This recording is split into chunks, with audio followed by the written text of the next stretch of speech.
Judas verraai Jesus. Jesus het in hierdie laaste paar dae voor sy kruisiging bedags in Jerusalem gewerk en mense gehelp en geleer.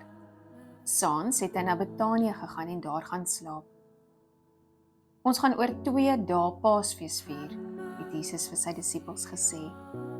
Dan gaan hulle my vang en wegneem, en dan gaan hulle my kruisig en doodmaak, het Jesus verder gesê. Die disippels het nie verstaan wat Jesus vir hulle sê nie. Hulle het nie geweet wat hy hiermee bedoel nie.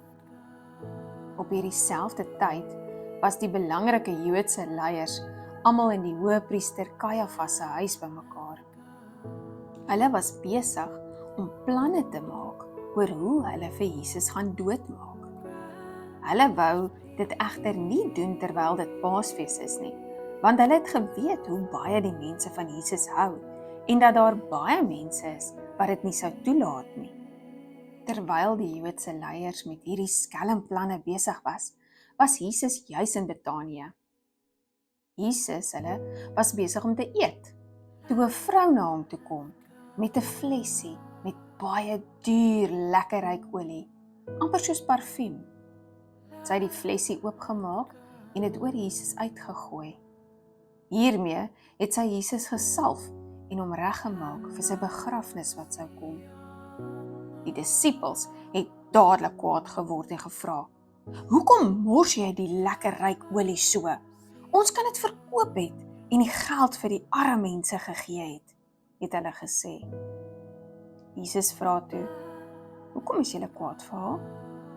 Dit wat sy gedoen het, is kosbaar vir my.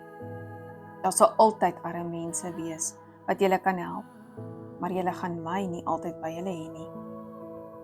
Judas Iskariot, een van Jesus se disippels, het in hierdie tyd gehoor dat die priesterhoofde vir Jesus soek om hom te laat doodmaak. Judas was die disipel wat met Jesus se geld gewerk het. Hy gaan toe na die priesterhoofde en vra vir hulle, "Wat sal julle my gee as ek julle help om vir Jesus te vang?"